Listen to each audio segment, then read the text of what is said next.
Ora, muito boa tarde a todos. Ahm, Muito bem-vindos a mais uma sessão das conversas APJ, o tema de olhos postos no futuro. Este é o terceiro ciclo de conversas que foi iniciado, a sua primeira edição no primeiro semestre do ano passado, ainda num contexto mais fechado, mais de pandemia, e onde era relativamente difícil fazermos eventos presenciais. Hoje, à data de hoje, achamos que o, o ciclo de conversas é para manter, gerou muito interesse e gerou também do lado da APJ uma vontade grande de manter esse veículo de comunicação ligado e vamos mudar ligeiramente o formato nesta terceira edição. Em vez de o fazermos ao vivo, como fazíamos antes, vamos fazê-lo de forma mais gravada, que nos dá também mais flexibilidade a todos os nossos associados e a quem queira assistir, para que não tenha que ficar preso, no fundo, ao momento de gravação e possa ver em qualquer momento que lhe seja oportuno e em qualquer meio, porque além de estar disponível no nosso canal de YouTube, passará também a estar disponível em podcast. Para a conversa de hoje, nós convidamos o engenheiro Raul Magalhães, que está connosco na qualidade de presidente da APLOG. Poderia também estar como ex-colega aqui na Sonaiva durante muitos anos. Fizemos muitas reuniões também os dois e, portanto, poderíamos ter feito esta conversa. Aliás, fizemos muitas, poderíamos ter gravado também algumas delas, mas hoje, pronto, faremos isto mais entre a APLOG e a PJ e faremos aqui uma conversa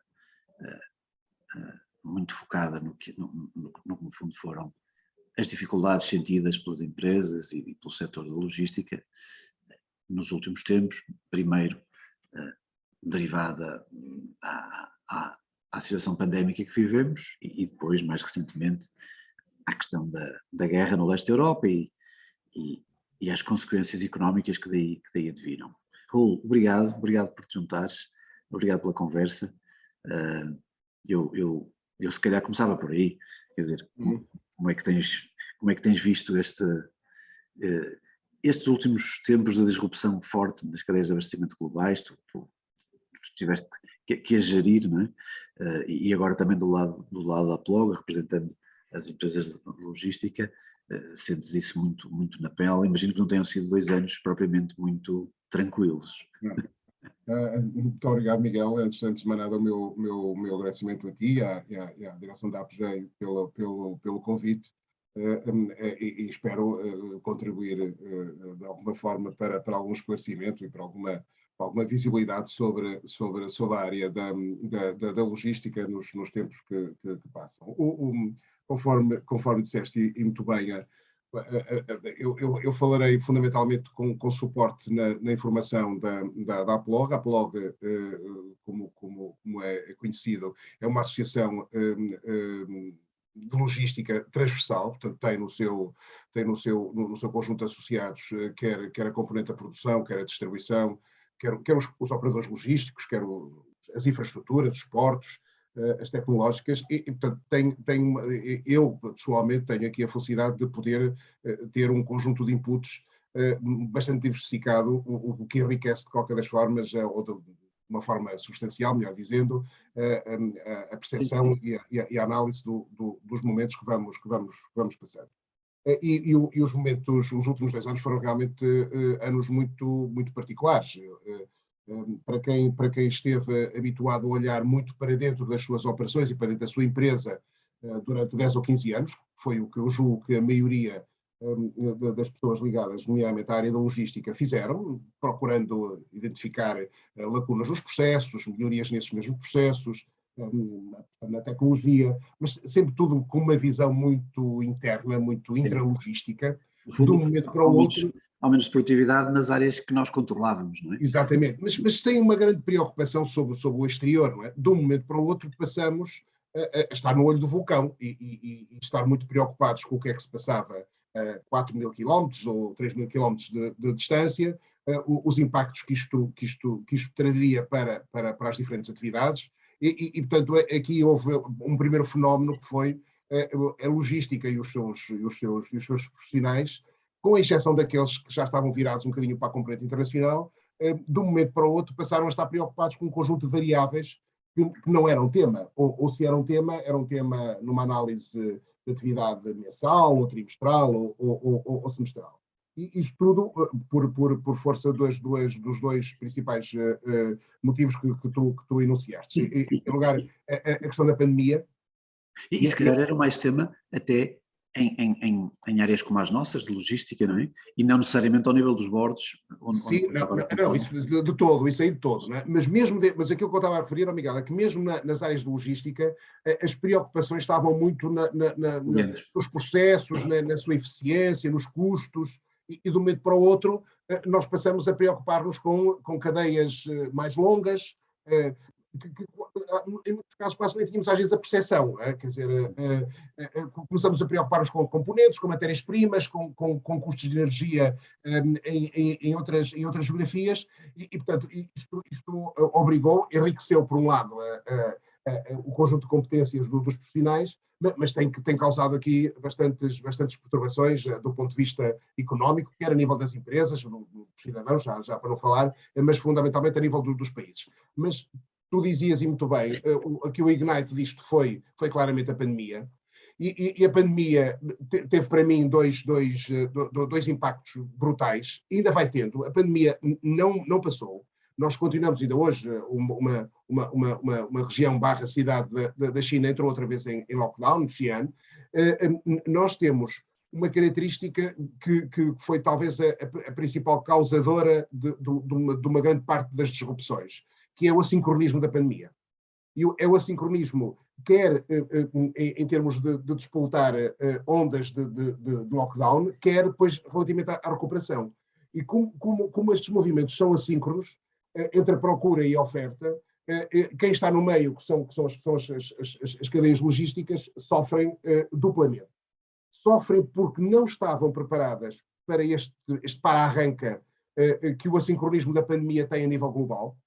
Quando falamos de uma dada região estar em lockdown, está outra a começar a fazer uma recuperação vigorosa da sua capacidade de compra, das compras e das necessidades de matérias-primas ou produto acabado. Tem, por um lado, esse impacto, e depois tem outro, é que todo o perímetro da logística e das cadeias de abastecimento não são imunes à própria pandemia. As pessoas dos portos adoecem, os portos e os transportadores todos os operadores de interposto não só adoecem eles, mas como também adoecem as suas famílias, e portanto isto tem um duplo efeito. Tem um efeito mais micro, se quisermos, que é eu na minha área de funcionalidade tenho problemas de produção, tenho problemas de recepção, tenho problemas de expedição, não consigo manter níveis de serviço, mas eu, em termos globais, tenho depois o impacto a nível das grandes cadeias. E aqui que estamos aqui a falar, claramente, dos transportes, da perturbação, que houve perturbação em todos os meios de transporte. A começar no marítimo, é óbvio, porque tem grandes bases logísticas, que são os portos, e, portanto, quando um porto encerra, nem que seja 48 ou 72 horas, tem ondas de choque bastante grandes. E vimos fotografias, não é? Aquelas fotografias aéreas dos grandes portos da China com barcos. Mas não só, Miguel, mas se vis as fotografias, as perturbações que houve, quer na costa leste e oeste dos Estados Unidos, quer na Grã-Bretanha, no caso do Reino Unido ainda agravado com a questão do Brexit, mas digamos, tivemos perturbações a nível das grandes plataformas, porque os portos não são, especialmente aqueles grandes transshipment, não são mais que plataformas logísticas. E, portanto, se há perturbações na frequência e nos níveis de serviço dos navios, se acumularmos com isto a questão das perturbações de funcionamento, com quebras da eficiência, temos digamos, uma confusão montada. E tivemos essa situação. O que é que acontece a seguir? Portanto, nós, repito, e eu acho que, se me permites, eu vou insistir muito nisto, nós continuamos em pandemia. Continuamos, porque os efeitos fazem-se sentir a diferentes níveis. Podemos não ter os picos de impacto que tivemos há cerca de um ano e meio ou um ano, mas vamos tendo em ondas, se calhar com menos picos, mas vamos tendo o impacto destas ondas. Mas tivemos depois a crise energética. O lockdown da China, antes de dizer a crise energética, os lockdowns da China deste ano foram bastante mais violentos, inclusivamente, do que os passados, não é? Foram, e já agora, se me permites, é assim... Só os vamos sentir daqui a uns meses. Claro, mas é engraçado que quando se fala das disrupções nas cadeias logísticas, nomeadamente no transporte marítimo, quer seja para os Estados Unidos, quer seja para a Europa, as rotas marítimas são, por natureza, muito conservadoras.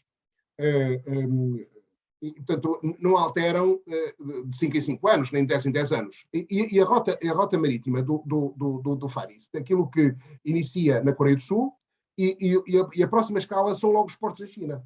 Portanto, só para as pessoas terem uma ideia, se houver problemas nos portos da China, o efeito borboleta começa logo a sentir-se, é o efeito chicote, melhor dizendo, não é borboleta, é chicote, começa logo a sentir-se, porque ou saltam portos, ou a mercadoria não embarca toda, e, portanto, começa a haver uma série de perturbações que só se vai agravando conforme a viagem vai decorrendo. Nós depois tivemos aqui mais um exercício, que é países como o Bangladesh, como o Paquistão ou como a Índia, normalmente fazem transshipment em Singapura ou na Malásia. Se os barcos já lá chegam, ou fora de horas, ou falham escalas, ou já chegam com a sua capacidade bastante ocupada, aquilo que provocamos é aqui um efeito carambola. Ficam produtos no terreno e, portanto, aquilo que nós vulgarmente chamamos as disrupções, não é nem mais nem menos, e nem vou colocar aqui aquilo que aconteceu no início, com a questão dos contentores, não é mais nem menos que o somatório de tudo isto. Que é o somatório dos impactos globais da pandemia, agravados com depois as micro-paralisações e as suas consequências, que vão chegando até no limite aos nossos entrepostos, às nossas fábricas, até aos nossos portos. Portanto, nós não tivemos problemas de maior em Portugal, do ponto de vista da recepção. Temos realmente uma capacidade instalada, devemos orgulhar disso, temos uma capacidade instalada muitíssimo boa, quer em Sines, quer em Lisboa e em Leixões. Lisboa só tem problemas quando entra em greve. Portanto, são as greves, claro, era o que eu ia dizer. Não é um problema de Covid, mas isto para dizer que, mesmo a nível micro, portanto, já falando em empresas e em operadores logísticos, houve problemas, porque de um momento para o outro pode chegar um navio que traz uma vez e meia ou 2 vezes e meia a quantidade de contentores ou de mercadoria que era suposto. Isto para além de que o próprio custo, não é, desse transporte, que não variava tanto, terá sofrido aqui disrupções altíssimas. Que entra depois. Nestas coisas há sempre aqui aproveitamento. A crise energética que foi subsequente à pandemia teve também aqui uma particularidade, é que foi pela primeira vez, julgo eu, que na história, o cabaz de todas as energias disparou. Normalmente costuma haver aqui alguma compensação entre o carvão, a eletricidade, o gás e o petróleo. E aquilo que nós assistimos foi que todos eles dispararam do ponto de vista de preços. Depois tiveram ainda um agravamento, foi com a guerra. Com a guerra não só incrementou ainda os preços, como colocou problemas do ponto de vista da disponibilidade do produto, da matéria-prima. Mas isso aí ainda veio agravar. Porquê? Porque, para além das disrupções que nós já tínhamos das cadeias logísticas, tivemos um descontrole total e completo do ponto de vista de preços, que ainda vamos tendo. A tendência seria para estarmos mais estáveis, mas depois o efeito de guerra veio aproveitar, e claramente aqui também não podemos esconder, há um claro aproveitamento por parte de alguns agentes económicos, nomeadamente aqueles ligados ao transporte marítimo e, neste momento, também ao transporte rodoviário.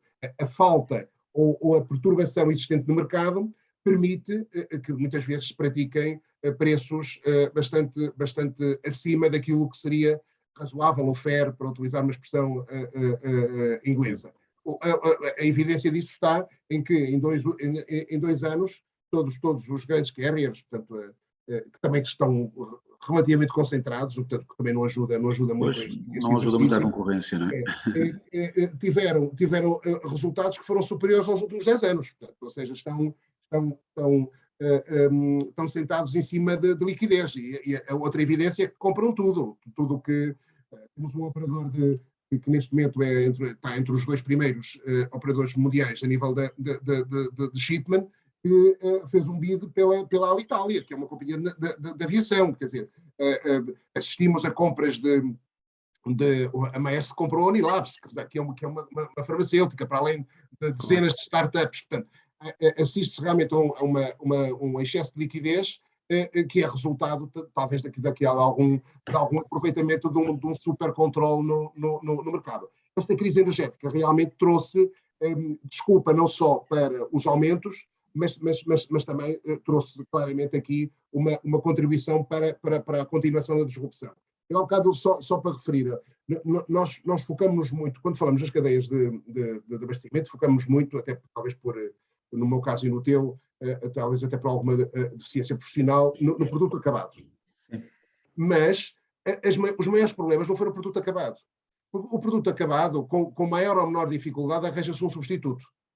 Até houve muitas empresas retalhistas que venderam monos e estoque antigo, aproveitaram e fizeram brilharete. E máscaras O maior problema são as matérias-primas dos produtos semi-acabados. E se estivermos a falar, por exemplo, de semicondutores, estamos a falar da indústria eletrónica e da indústria automóvel. As maiores disrupções surgiram quando houve uma forte retoma e a China usou e abusou do seu poder dominante e tentou comprar de tudo acima da sua cota natural de consumo, querem energia, querem em matérias-primas, em minerais, etc. Aquilo que provocou foi uma rarefação, agravou uma rarefação em relação a muitos produtos. Estamos a falar do cobre, estamos a falar do carvão, estamos a falar do zinco, estamos a falar do lítio, estamos a falar de um conjunto de produtos que entram na composição de muitas matérias-primas que depois alimentam as metalomecânicas, a indústria automóvel, etc. E foi verdadeiramente o que tu referiste antes do efeito bullwhip, não é? Do chicote, porque, de facto, não é? A seguir quando existe a primeira retoma, no fundo as pessoas, ou os mercados, e nesse caso em particular a China, sobredimensionam as suas necessidades de alguma forma, e esgotam por completo a capacidade que já era curta, né? E que além de ter que servir o período seguinte, tinha que recuperar os períodos que estavam para trás. Claramente, aliás, até houve conflitualidade, por exemplo, no caso dos portos chineses, houve conflitualidade entre o in e o out. Eu dou-te o exemplo só. O facto de eles estarem sedentos de material energético, carvão, fazem importação fundamentalmente da Austrália, aquilo que fizeram foi pararam portos para dar prioridade ao INE, porque o INE era absolutamente crítico para manter a máquina industrial a funcionar. Como também tivemos, e no caso de alguns fornecedores da SONAI e de outras empresas, tiveram a informação que, em algumas regiões, do ponto de vista de decisão centralizada, como são as decisões na China, as características de governação que eles têm, houve decisões de encerramento ou de redução, por exemplo, do fornecimento de energia a um conjunto de indústrias que eles, na altura, lá os planeadores centrais, acharam que não eram críticas. E, portanto, isso pode afetar, portanto, estamos sempre a falar à escala da fábrica do mundo, isso pode afetar centenas ou milhares de empresas e podemos estar a falar aqui de milhões de peças que de outra forma poderiam chegar ou como produto acabado ou como semi-acabado para outros setores de atividade e para outras cadeias. Portanto, isto só para dizer que realmente este cenário que ainda se mantém, eu gostava de frisar isto, nós estamos longe de estabilidade, longe. Aquilo que estamos a ter é provavelmente alguma redução e algum controle. Primeiro, há um aumento de estoques, claramente, não é? Nomeadamente de estoques intermédios. E depois aqui alguma gestão na oferta. este cenário está-se a manter e está-se a tentar, no mínimo, constituir ou mudar modelos de funcionamento. Estou a falar, por exemplo, no caso dos semicondutores, a própria indústria automóvel ajustou-se a esta falta de semicondutores e, portanto, teve aqui alterações substanciais. Isto só para dizer que antes da guerra, antes de despoltar a guerra, os cenários já estavam bastante, eu diria, extremados, quer do ponto de vista de disrupções pontuais ou mais generalizadas em algumas cadeias, do ponto de vista da falta de matérias-primas e também de alguma inflação das diferentes formas de energia. A guerra só veio agravar isto, porque introduziu aqui fatores que têm a ver com em primeiro lugar, houve mais incerteza, não é? Houve afetação já a própria guerra. Para a própria guerra, para países que pura e simplesmente fecharam fronteiras e, portanto, tornaram um pouco mais difícil o transporte. Os canais de distribuição mudaram, não é? E o natural assambarcamento que estas situações têm. Portanto, o que é que nós estamos aqui a falar? Estamos a falar de colocar todo o sistema que já estava algo estressado, colocar um nível ainda mais extremado. As próprias prioridades de alguns países alteraram-se. Eu deixo só esta nota, que eu julgo que algumas pessoas podem não ter a percepção. Era a Ucrânia, eu já não falo na Rússia, não? A Rússia tem uma capacidade industrial muito, muito reduzida, mas a Ucrânia tinha-se transformado de alguma forma num grande fornecedor, à semelhança da República Checa e da Eslováquia e da Roménia, só para citar alguns, um grande fornecedor de componentes da indústria automóvel. Com grandes marcas, né? Passa a publicidade, estamos a falar da Mercedes e da Porsche.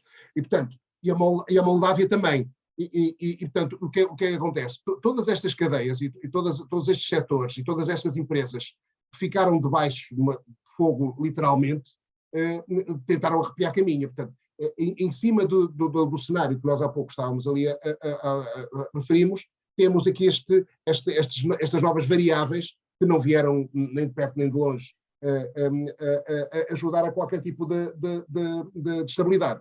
Cereja em cima do bolo, a inflação que já era latente no final do ano passado só agravou com esta situação. Quando falamos de energia, quando falamos de produtos alimentares, estamos a falar em duas categorias que têm um peso substancial, quer na produção industrial, quer no consumo, e, portanto, e que levam a um disparar que estamos a atravessar neste momento, com taxas que já não se viam há 2 ou 3 décadas, não é? Ou há mais, é verdade.